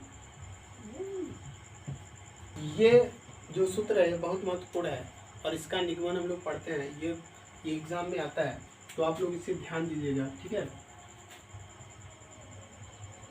मान लीजिए एक अवतल दर्पण इस प्रकार से, और ये मुख्य अक्ष के समांतर कोई किरण इस प्रकार से आ रही है। तो ये कहाँ से हो जाती है, फोकस से हो जाती है, एफ से। इसको हम लोग बोलेंगे एफ। और मान लीजिए एक किरण है, कोई नाम दे सकते हैं इसको, मानिए ए बी एफ किरण है, और वक्रता केंद्र से एक लंब डाल लेते हैं, मान लीजिए वक्रता केंद्र सी। तो वक्रता केंद्र अभिलंब किसे कहते हैं आप लोग समझते ही हैं। तो वक्रता केंद्र से दर्पण के किसी बिंदु से वक्रता केंद्र पर डाला गया लंब क्या कहलाता है, अभिलंब। तो देखिए ये आपतित किरण है और ये क्या हो गया परावर्तित किरण, और ये क्या है अभिलंब। समझ गए, P है और ये M1 है और M1। इसमें लिख सकते हैं कि माना एक अवतल दर्पण M1 M2 है जिसका ध्रुव P और फोकस F और वक्रता केंद्र C है। इसमें मुख्य अक्ष के समांतर एक किरण ए बी दर्पण के बिंदु बी पर पड़ता है और दर्पण के बिंदु बी पर से परावर्तित होकर फोकस होकर गुजरता है। इसकी फोकस दूरी पी एफ स्मॉल एफ है और वक्रता त्रिज्या पी सी क्या है, आर है। चिन्ह परिपाटी के अनुसार पी एफ क्या होगा, माइनस होगा, और पी सी क्या होगा, आर माइनस आर होगा। तो देखिए इस तरफ जो भी दूरियां आते हैं ऋणात्मक होता है। इसमें जो मान दिया है वो क्या क्या दिया है, तो देखिए पी एफ दे रखा है, पी एफ क्या दे रखा है, माइनस एफ। जो पी एफ है वो है हमारा माइनस एफ, और जो इसमें पी सी है वो है माइनस आर।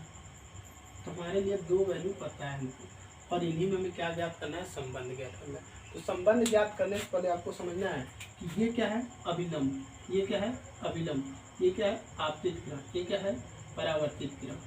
समझ रहे हैं आप, ये क्या है आपतित किरण और ये क्या है परावर्तित किरण और ये क्या है अभिलंब। तो आपतित किरण और अभिलंब के बीच बने कोण को हम लोग बोलते हैं आपतन कोण। ये क्या हो गया आई, ये कौन सा कोण हो गया आई। और अभिलंब और परावर्तित किरण के बीच बने कोण को हम लोग बोलते हैं परावर्तन कोण। ये क्या हो गया आर। ध्यान समझिए, परावर्तन में आप लोग पढ़े हैं कि ये कौन सा कोण है आपतन कोण और ये कौन सा कोण है परावर्तन कोण। तो परावर्तन के नियम से हम जानते हैं कि ये कोण सदैव इसके क्या होता है बराबर होता है। आपतन कोण सदैव परावर्तन कोण के बराबर होता है। तो इसमें आप समझ रहे हैं कि परावर्तन के नियम से, परावर्तन के नियमानुसार, परावर्तन के नियमानुसार कोण आई कोण आर के बराबर होता है। कोण आई बराबर होता है कोण आर।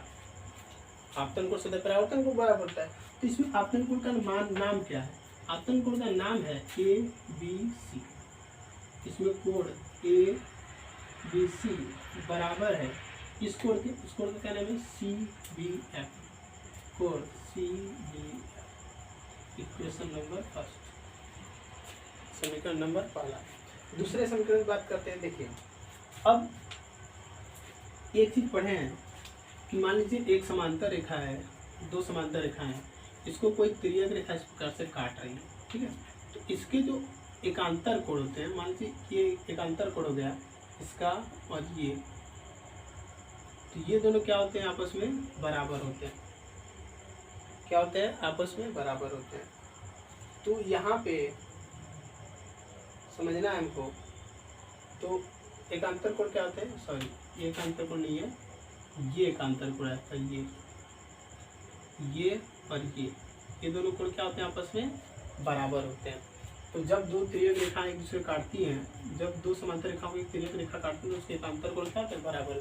तो इसमें देखिए ये दो समांतर रेखा है, एक समांतर रेखा ए बी है, दूसरा ये मुख्य खुद समांतर है, इसको एक तिर्यक रेखा सी भी काट रहा है। तो ये दोनों कोण यानी कोण आई और ये कोण क्या होंगे आपस में बराबर होंगे। ये भी क्या होगा कोण आई होगा। तो इसे हम लिख लेते हैं, ठीक है। चूंकि आप जानते हो कि ए बी समांतर है पीसी के, मुख्य अक्ष के समांतर है। पीसी का लो चाहे पीएफ का लो, बात दोनों से में, क्योंकि जो पीसी रेखा है वही पीएफ रेखा है।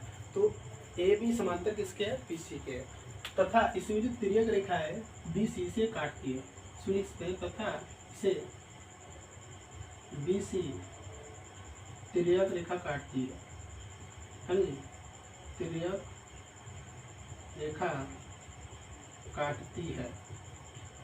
तो तिर्यक रेखा जब काटती है तो इसके एकांतर कोण क्या होंगे बराबर होंगे।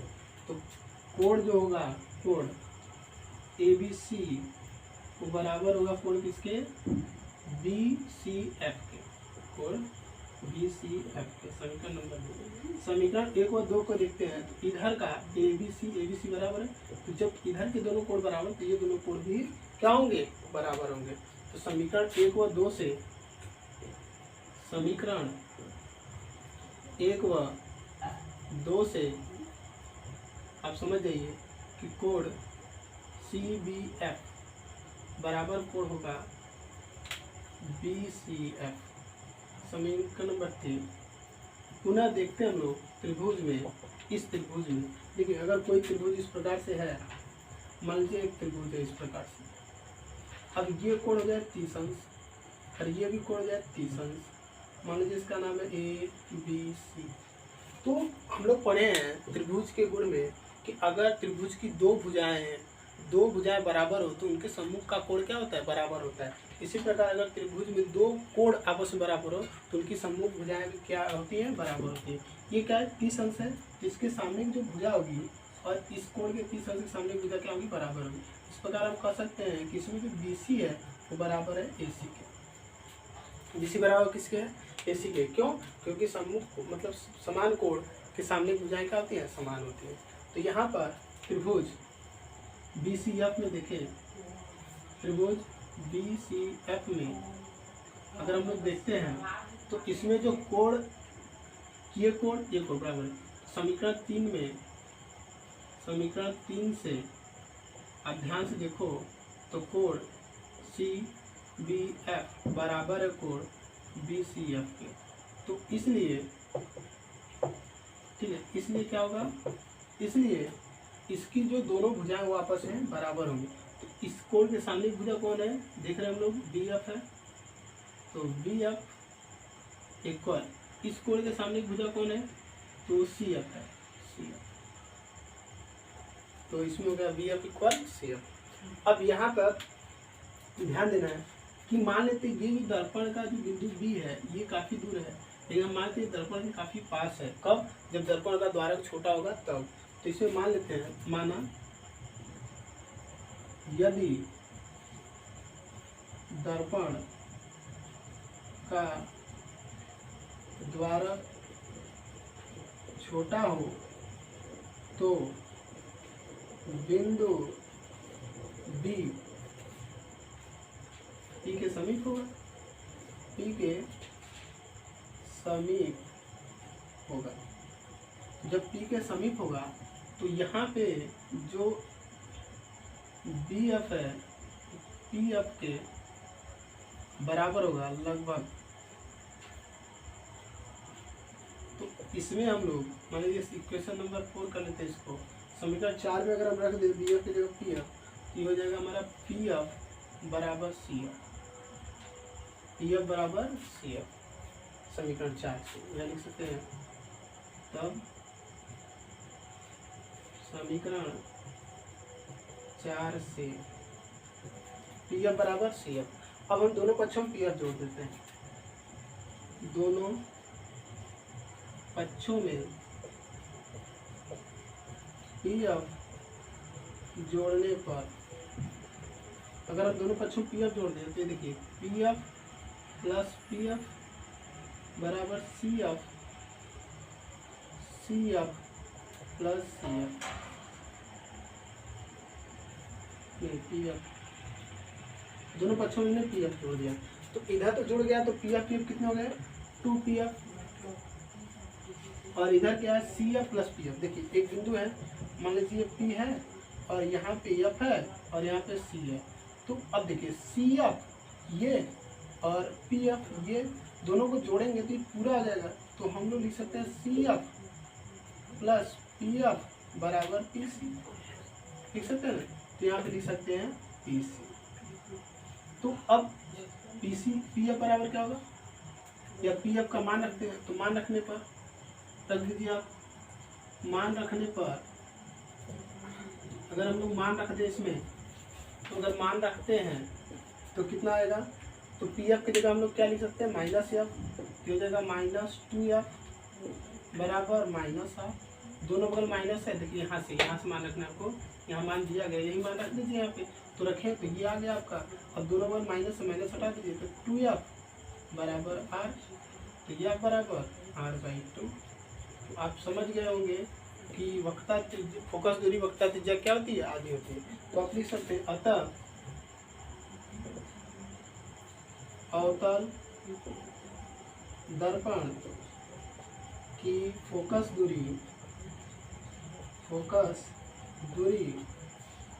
वक्रता त्रिज्या की आधी होती है।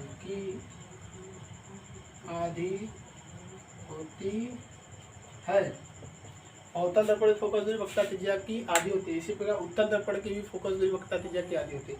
आप इसे लिख लीजिए या स्क्रीनशॉट ले लीजिए। दूसरा हम लोग पढ़ेंगे उत्तल दर्पण के वक्रता त्रिज्या और फोकस दूरी में संबंध। तो दूसरा हमारा हो जाता है उत्तल दर्पण के फोकस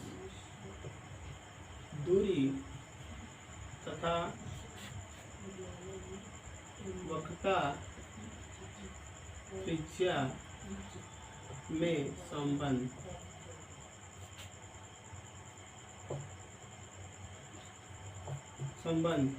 तो अवतल दर्पण पढ़े, अब हम लोग उत्तल दर्पण का पढ़ेंगे। तो उत्तल दर्पण फोकस जो वक्रता त्रिज्या वही संबंध होता है जो अवतल दर्पण के लिए था, F बराबर R/2। तो इसका निगमन हम लोग पढ़ते हैं। इसमें भी उसी प्रकार से आप चित्र बनाएंगे। बस अवतल दर्पण जो उत्तल दर्पण लिखना है आपको, थोड़ा सा चेंज है इसमें, समझिएगा। इस प्रकार से उत्तल दर्पण है, इसका मुख्य अक्ष हो गया। मान लीजिए कोई किरण मुख्य अक्ष के समांतर इस प्रकार से आ रही है, तो परावर्तन के साथ कहाँ से होकर जाएगी, फोकस से होकर जाती है इस प्रकार से। अब इसको पीछे से बढ़ाते हैं, अगर पीछे से, तो कहाँ से होकर जाती है, प्रतीत होती है फोकस। कहाँ से, कैप से। मान लीजिए दूसरा वक्ता केंद्र है। अब वक्ता केंद्र से हम मान लेते हैं एक लंब डालते हैं इस पर, ठीक है। तो वक्ता केंद्र से इस पर एक लंब डालते हैं इस प्रकार से।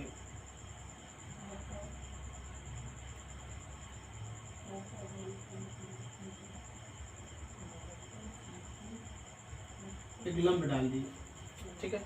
वक्ता केंद्र से इस पर लंब डालेगा, आप सीधा सीधा लंब डालेंगे और ये हो गया आपका थ्रू। और नाम दे दें, इसका नाम है ए, इसका नाम है बी, और इसका कुछ भी नाम दे दें, सी तो नहीं दे सकते, ठीक है। इसका नाम देते हैं यम, इसका नाम देते हैं यम। तो एन बी सी क्या है, एक अभिलंब है। और ये जो किरण है, ये इस किरण को हम लोग बोलते हैं आपतित किरण, और इस किरण को बोलते हैं लोग परावर्तित किरण। तो परावर्तन के नियम इसमें देखिए, पहले मान क्या कह दिया, इसमें भी लिख सकते हैं कि माना यम1 यम2 एक उत्तल दर्पण है जिसका ध्रुव P और फोकस F है और वक्ता केंद्र C है। इसमें मुख्य अक्ष के समांतर एक किरण A भी दर्पण के बिंदु B पर आपतित होती है तथा परावर्तन के पश्चात वह ऊपर की ओर BM दिशा में परावर्तित होकर चली जाती है, जिसको पीछे बढ़ाने पर यह फोकस पर मिलती हुई प्रतीत होती है। और इस पर एक लंब NBC डाला गया है। इसमें जो मान है वो दो मान दिया गया है। एक दिया है PF बराबर होगा माइनस प्लस F। क्यों? क्योंकि दर्पण इस साइड जो भी दूरी नापते हैं वो धनात्मक होता है। चिन्ह परिपाटी के अनुसार PF क्या होगा, प्लस होगा। और इसमें जो वक्ता त्रिज्या होगी यानी PCB क्या होगी, इसमें प्लस R होगी, क्योंकि इस तरफ नापी जा रही है। तो ये दो वैल्यू आपको दिया गया। अब इसमें समझते हैं हम लोग, देखिए इसमें जो ये कोण है, इस कोण को हम लोग बोलेंगे आपतन कोण, और इसे किससे प्रदर्शित करते हैं, I से। और इस कोण को हम लोग R से दर्शाते हैं। ये कौन सा कोण है, परावर्तन कोण। तो इसमें आपतन कोण कौन है, ये ABN आपतन कोण है, और उसके बाद NBN क्या है, परावर्तन कोण है। तो आप समझ जाइए, इसमें एक चीज आप समझ जाइए, परावर्तन नियम से ये दोनों कोण क्या होते हैं, आपस में बराबर होते हैं। तो परावर्तन से या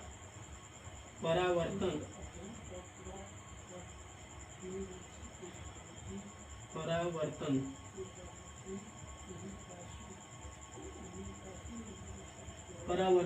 के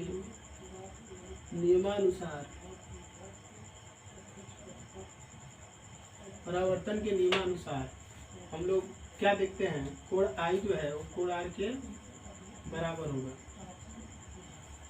कोण R के क्या होगा, बराबर होगा। यहाँ लिख सकते हैं कोण I बराबर कोण R। कोण I का मान क्या है, नाम ABN। इसमें कोण देख सकते हैं, कोण ABN बराबर कोण R कौन होगा, NBM। कोण NBM समीकरण नंबर 1। तो इसमें दो कोण बराबर होंगे, कोण आपतन कोण और परावर्तन कोण के बराबर होता है। अब दूसरा कंडीशन क्या समझने योग्य है, आप ध्यान समझिएगा। देखिए इसमें अब हम कह दें कि मान लीजिए इस प्रकार से एक किरण ऐसे आती है, एक ऐसे है, एक ऐसे, दो रेखाएं काटती हैं, प्रतिच्छेद करती हैं। तो इसके जो एंगल होते हैं वो आपस में बराबर हो, जितना एंगल ये होता है उतना एंगल ये होता है। इसी प्रकार जितना एंगल ये होता है उतना एंगल ये होता है। इस कोण को बोलते हैं लोग विपरीत कोण या शीशा विमुख कोण। तो ये विपरीत कोण है एक तरीके से। विपरीत कोण में देखिए अब समझ आइए कि इस प्रकार से ये सीधा होना चाहिए था, थोड़ा गड़बड़ है, तो ये एकदम सीधा है, मान लीजिए स्ट्रेट लाइन में है। तो ये जो कोण है, ये और ये कोण आपस में क्या होंगे, बराबर होंगे। और इन दोनों कोणों को हम लोग बोलेंगे क्या, विपरीत कोण। क्यों? क्योंकि जो दो रेखाएं हैं इस प्रकार से, इसका नाम दे सकते हैं बी बिंदु हो गया, ठीक है। और एक रेखा जो है इस प्रकार जाती है एफ, समझ रहे हैं, ये रेखा है, एक रेखा सीधी ऐसी जाती है, आप चाहो तो इस रेखा को थोड़ा सा मिटा करके ऐसे सीधे बना सकते हो इस प्रकार से, तो आप समझ लीजिए ये कोण आर हो गया आपका। और इसको भी आप चाहो तो थोड़ा सा और बढ़िया अच्छा से बना सकते हो। देखिए समझ में आ जाना चाहिए और क्या।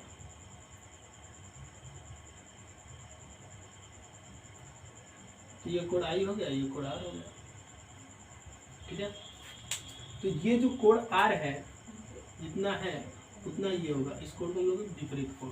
तो इसमें आप लोग समझ सकते हैं कि जो कोण है, कोण इस प्रकार से, इसका क्या नाम है, इसका नाम है NBM, कोण NBM बराबर होगा कोण इसके FBC के, कोण FBC के। क्यों? क्योंकि ये दोनों क्या है, विपरीत कोण है, ठीक है, विपरीत कोण, विपरीत कोण है, दोनों क्या है, विपरीत कोण है। इक्वेशन 2 कर सकते हैं। अब इक्वेशन 1 और 2 देखते हैं। देखिए NBM NBM दोनों बराबर, ये दोनों भी कोण क्या होंगे, बराबर होंगे। तो यहाँ लिख सकते हैं आप समीकरण 1 व 2 से कोण ABN बराबर होगा कोण NBM, सॉरी ABN बराबर होगा FBC, FBC कोण FBC। देखिए ये दोनों बराबर हैं, ये दोनों भी क्या होंगे, बराबर होंगे। समीकरण नंबर 3 कर सकते हैं। अब इसके बाद देखते हैं, इसके बाद हम लोग क्या देखते हैं। देखिए अब अगर मान लीजिए एक समांतर रेखा इस प्रकार से है, दूसरी समांतर रेखा इस प्रकार से है, कोई तिर्यक रेखा इसे काटे, एक समांतर रेखा इस प्रकार से, एक समांतर रेखा इस प्रकार से, इसको कोई तिर्यक रेखा काटे, तो इसमें जो कोण ये होता है, जितने एंगल से यहाँ प्रवेश करता है कोण, उतने ही एंगल से यहाँ पे भी प्रवेश करता है। तो ये दोनों कोणों को हम लोग बोलते हैं संगत कोण। क्या बोलते हैं, संगत कोण, ठीक है। तो ये दोनों भी क्या होते हैं, आपस में बराबर होते हैं। तो इसमें जो कोण आई है उसका संगत कोण यहाँ पर है, इस कोण को हम लोग बोलेंगे, ये कोण क्या होगा, आई, ये संगत कोण क्या है, संगत कोण। तो इसमें देख लेते हैं हम लोग, तो पुनः आप देख सकते हो कि AB समांतर है PC के, तथा इसे कौन काट रहा है, त्रिज्या NBC प्रतिच्छेद करता है, से रेखा NBC प्रतिच्छेद करता है। क्या करता है, प्रतिच्छेद करता है, क्या करता है, प्रतिच्छेद करता है। तो जब ये रेखा प्रतिच्छेद करता है तो उस कंडीशन में दोनों कोण क्या होंगे, बराबर। तो कोण ABN, ये कोण इसके बराबर होगा, इस कोण का क्या नाम है, FCB बराबर होगा कोण FCB। समीकरण नंबर 4।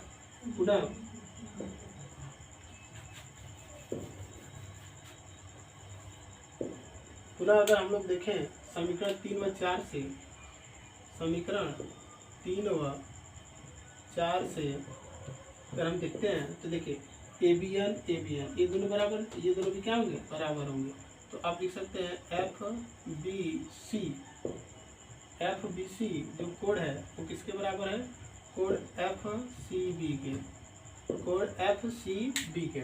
अब त्रिभुज, अब हम लोग इस छोटे से त्रिभुज में देखते हैं, इस वाले में FBC में, त्रिभुज FBC में देखते हैं कोण, जो दो कोण है ये और ये बराबर है, तो कोण FBC, चूंकि कोण FBC बराबर है कोण FCB के, CB के बराबर है, तो जब त्रिभुज के दो कोण बराबर होते हैं तो उसके दो भुजाएं भी क्या होती है, बराबर होती है। तो अर्थात इसलिए आप कह सकते हो कि इसकी सामने भुजा यानी FBC, तो एफ बी सी इसके सामने भुजा कौन है, सी एफ बराबर होगा किसके, इसके सामने की भुजा क्या है, B F.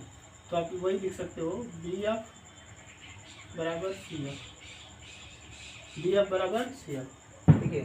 B C F, F B C के सामने भुजा है सी एफ, तो सी एफ के बराबर है बी एफ, यहाँ लिख सकते हैं आप ऐसे। अब पुनः मान लीजिए दर्पण का कार्य बहुत छोटा है, तो ये बिंदु बी जो है पी पर होगा, तो यहाँ लिख सकते हैं माना दर्पण का द्वारा अत्यधिक छोटा है, अत्यधिक छोटा है, इसलिए बिंदु बी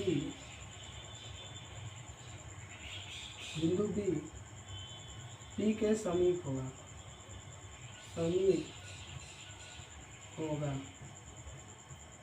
तब हम ले सकते हैं बी एफ की जगह पी एफ, तो बी एफ बराबर पी एफ लगभग हम बी एफ बराबर पी एफ लगभग ले सकते हैं। इसमें अगर हम मान रखें इस वाले में, तो मान लीजिए समीकरण नंबर 5 है, तो अब 5 दोनों डायरेक्टली रख दो, बस पी एफ की जगह सी एफ, तो यहाँ लिख सकते हैं। तो यहाँ पे बी एफ की जगह क्या रखेंगे, पी एफ, तो ये जगह पी एफ बराबर सी एफ। अब दोनों पक्षों में पी एफ जोड़ दें, दोनों पक्षों में पी एफ जोड़ने पर, दोनों पक्षों में पी एफ जोड़ने पर अगर हम दोनों पक्षों में पी एफ जोड़ दें तो क्या हो जाएगा, देखिए P F plus P F बराबर C F plus P F. तो अगर P F plus P F जोड़ देते हैं तो 2 पी एफ, कितने पी एफ, 2 पी एफ बराबर हो गया P C plus C F. तो उसी कंडीशन में देखिए इधर थोड़ा सा अलग है, इधर पी है, इधर एफ है और इधर सी है, तो जो पी सी है P F plus C F की जगह हम लिख सकते हैं पी सी, तो यहाँ जाएगा पी सी। मान रखने पर, अगर हम मान रख दें, मान रखने पर तो पी एफ का मान प्लस आई एफ है और पी सी का मान प्लस आ रहा है, तो यह हो जाएगा 2 एफ बराबर आर, तो एफ बराबर